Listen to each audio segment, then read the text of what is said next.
Morning class, this is the third video of chapter number 6. In last video we have discussed about chemical changes and its some examples. Now we proceed from the remaining part. So now let's start. We have discussed 2 points of chemical changes. The third point is evaluation of a gas. Means अगर कोई भी chemical change होता है और वहाँ पे gas evolve हो रही है, या हम कह सकते हैं कि कोई भी केमिकल रिएक्शन हो रहा है या कोई भी प्रोसेस हो रहा है, अगर उसमें गैस रिलीज हो रही है तो वहाँ कौन सा चेंजमेंट होगा? Chemical change. तो एक्टिविटी देख लेते हैं.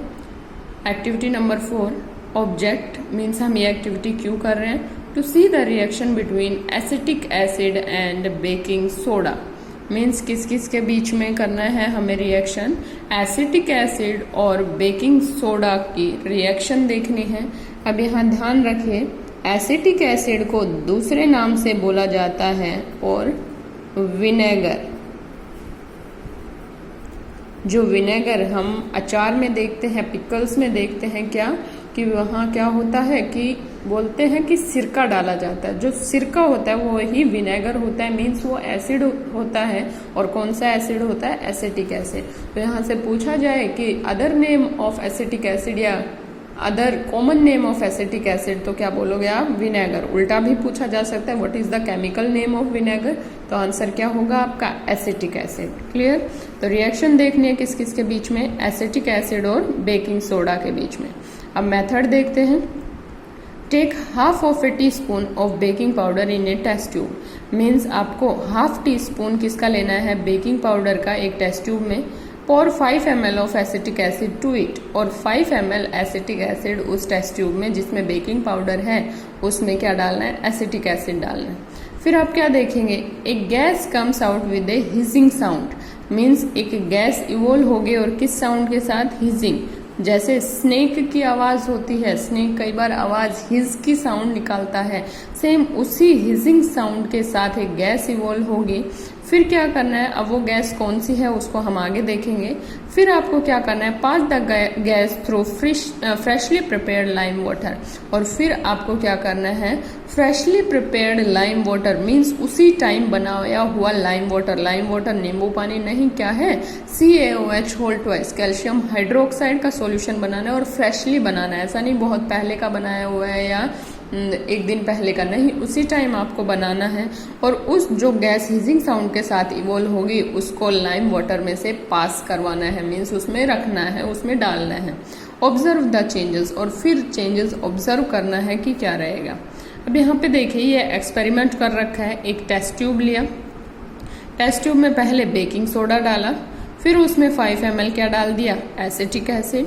अब यहाँ से ये क्या है? कोर्क है. कोर्क क्या है? कि बंद होती है कि अगर कोई गैस इवॉल्व होगी तो वो इसमें से जाके पासिंग ट्यूब है और इस टेस्ट ट्यूब में ले लिया lime water. Clear? Lime water कैसा होता है? बिल्कुल वाटर जो होता है ट्रांसपेरेंट, बिल्कुल ट्रांसपेरेंट होता है वाटर के तरीके से. तो जो गैस यहाँ पे इवॉल्व हो गया, हमें पता है जब दोनों एसिटिक एसिड और बेकिंग सोडा मिक्स होंगे तो क्या होगी? गैस का इवेल्युएशन होगा हिजिंग साउंड के साथ और उस गैस को हमें किस में पास करवाना है? लाइम वाटर में. तो यहाँ से जो गैस निकली उसको पासिंग ट्यूब की हेल्प से कहाँ भेज दिया? लाइम वाटर में. क्लियर? अब क्या चेंजेस हुआ देखो. Observation on passing the produce gas through lime water becomes milky.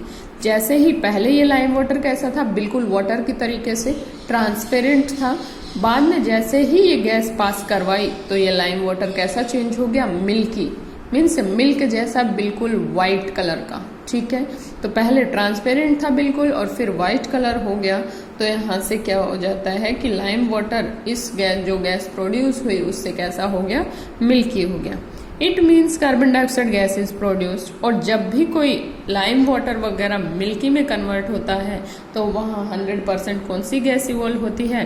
Carbon dioxide gas is produced and lime water forms calcium carbonate. और जैसे ही अब यहाँ से कौन सी गैस हुई?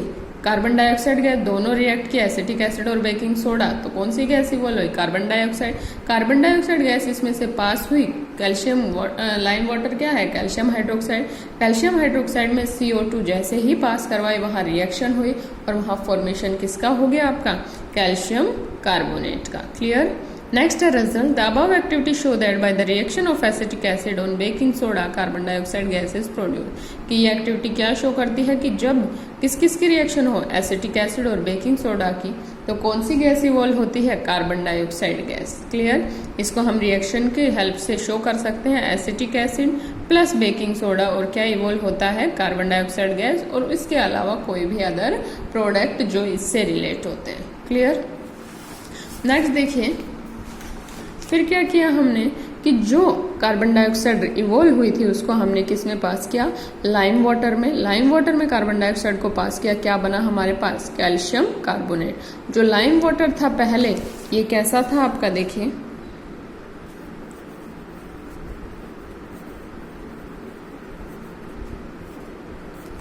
ट्रांसपेरेंट, लेकिन CO2 कार्बन डाइऑक्साइड गैस उसमें मिक्स होते ही वो कैसा कलर का हो जाता है, मिल्की। और मिल्की किसकी वजह से होता है, due to the formation of calcium carbonate. Clear. Next देखिए, फिर आता है आपका एक्टिविटी नंबर 5 और ये किसके ऊपर डिपेंड रहता है आपका, देखिए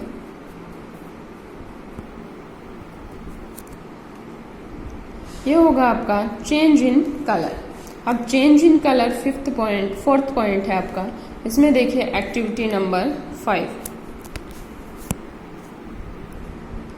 to see the reaction between blue vitriol copper sulphate and iron. Means क्या एक्टिविटी है कि इसमें आपको रिएक्शन दिखाने है किस किस के बीच में, ब्लू विट्रोल और आयरन के बीच में। ब्लू विट्रोल जो होता है वो क्या होता है आपका, केमिकल नेम अगर बोले तो वो होता है कॉपर सल्फेट। क्लियर।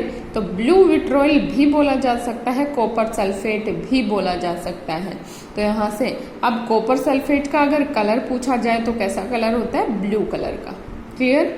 तो यहाँ से कॉपर सल्फेट को दूसरा नाम है ब्लू विट्रोल, नाम से ही पता चल रहा है कि कॉपर सल्फेट के जो क्रिस्टल होते हैं उनका कैसा कलर होता है, ब्लू कलर। और जब क्रिस्टल को हम घोलते हैं तो वो ब्लू कलर का सॉल्यूशन बन जाता है। क्लियर। नेक्स्ट है मेथड। मेथड में क्या करना है आपको, dissolve A teaspoon of blue vitriol copper sulphate या नीला थोथा। मीन्स आपको 1 चम्मच क्या लेना है, ब्लू विट्रोल लेना है। उसी ब्लू विट्रोल को मैंने बताया कॉपर सल्फेट बोलते हैं और कॉपर सल्फेट को ही नीला थोथा बोलते हैं। मीन्स तीनों नाम एक के ही हैं, ब्लू विट्रोल, कॉपर सल्फेट और नीला थोथा।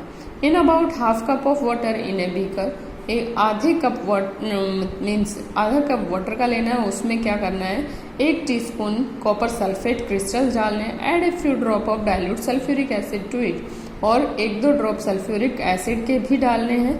You will get a blue colour solution. आपको कैसे कलर का, जब क्रिस्टल ही ब्लू विट्रोल ही ब्लू कलर का है तो जब उसको मिक्स करेंगे तो कैसा होगा, सॉल्यूशन कैसा बनेगा, ब्लू कलर का। मान लेते हैं कि चीनी है, शुगर है, उसके क्रिस्टल कैसे होते हैं, व्हाइट कलर के। अगर उसी जगह हम कॉपर सल्फेट को लेते हैं तो सेम वैसे ही क्रिस्टल होते हैं और कैसे कलर के होंगे, ब्लू कलर के। अब क्रिस्टल ब्लू कलर के हैं तो उनको जब हम पानी में डिसोल्व करेंगे तो जो सॉल्यूशन होगा, जब वो मिक्स हो जाएंगे तो सॉल्यूशन भी कैसा बनेगा हमारा, ब्लू कलर का। नेक्स्ट है pour a little of solution to a test tube and save it. उसमें से कुछ पार्ट मीन सॉल्यूशन का हम किस में ले लेंगे, टेस्ट ट्यूब में। Now drop an iron nail to the solution and place the beaker undisturb for 1 or 2 hours। और फिर जो टेस्ट ट्यूब में ब्लू कलर का सॉल्यूशन लिया उसमें हमें क्या करना है, एक आयरन नेल डिप करनी है। आयरन नेल को डिप कर दीजिए and place the beaker undisturb for 1 or 2 hours। और उसको डिस्टर्ब नहीं करना, 1-2 hours उसको एक ही पोजीशन में उस टेस्ट ट्यूब को टेस्ट ट्यूब स्टैंड में रख दीजिए, आयरन नेल डाल दीजिए और उसको रख दीजिए। Now observe the colour of solution. फिर उस सॉल्यूशन का कलर देखना है, पहले तो कैसा था, ब्लू, अब देखते हैं कैसा होगा। Observation, the colour of solution becomes green from blue and the nail has got a layer of copper. Means अब यहाँ से देखिए कि जो सॉल्यूशन कैसे कलर का था, ब्लू कलर का, वो रिएक्शन जैसे ही हो गई, आयरन उसके अंदर डाल दिया, आयरन और कॉपर सल्फेट के बीच में क्या हो जाती है, रिएक्शन। जो ब्लू कलर सॉल्यूशन था वहां से हमें कैसे कलर का सॉल्यूशन मिलेगा, वो ग्रीन कलर में कन्वर्ट हो जाएगा। And nail has got a layer of copper, और आयरन नेल कैसा ले लेता है, कॉपर की, आयरन के ऊपर कॉपर की क्या आ जाती है, लेयर आ जाती है। क्लियर। मीन्स अगर मैं यहाँ से पूछूं कि जैसे ही iron nail, when we put iron nail in copper sulphate solution, what changes do you observe? The first changes है कि the blue colour solution changes to green colour and the iron nail has a coating of copper. Clear? Next है result क्या आया? The above activity show that reaction between copper sulphate solution and iron takes place. किस किस के बीच में reaction हुई? Copper sulphate solution और आयरन के बीच में। क्या नेक्स्ट क्या हुआ? Green colour of solution is due to the formation of iron sulphate. और किसकी वजह से फॉर्मेशन हुई है? जो ये ग्रीन कलर हुआ, पहले ब्लू कलर था कॉपर सल्फेट का और ग्रीन कलर हुआ वो आयरन सल्फेट की वजह से हुआ। तो ये रिएक्शन को हम लिख सकते, पहले था कॉपर सल्फेट, उसमें डाला हमने आयरन, फिर क्या हुआ? आयरन ने इसके साथ रिएक्शन की तो यहाँ बन गया आयरन सल्फेट और प्लस कॉपर अलग हो गया। तो कॉपर सल्फेट सॉल्यूशन का कलर ब्लू था और आयरन सल्फेट सॉल्यूशन का ग्रीन। मीन्स ये बिफोर रिएक्शन कलर था और ये आफ्टर रिएक्शन कलर हुआ। ठीक है, और ये हो गई आपकी रिएक्शन। कॉपर सल्फेट को क्या लिखेंगे? CuSO4 फॉर्मूला आता है इसका।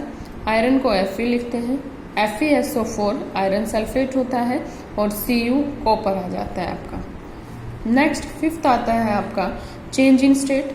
चेंज इन स्टेट में क्या होता है? फिफ्थ पॉइंट है चेंज इन स्टेट, उसमें भी एक्टिविटी है आपकी। देखिए ऑब्जेक्ट क्या है? To see the change when electricity is pass through water.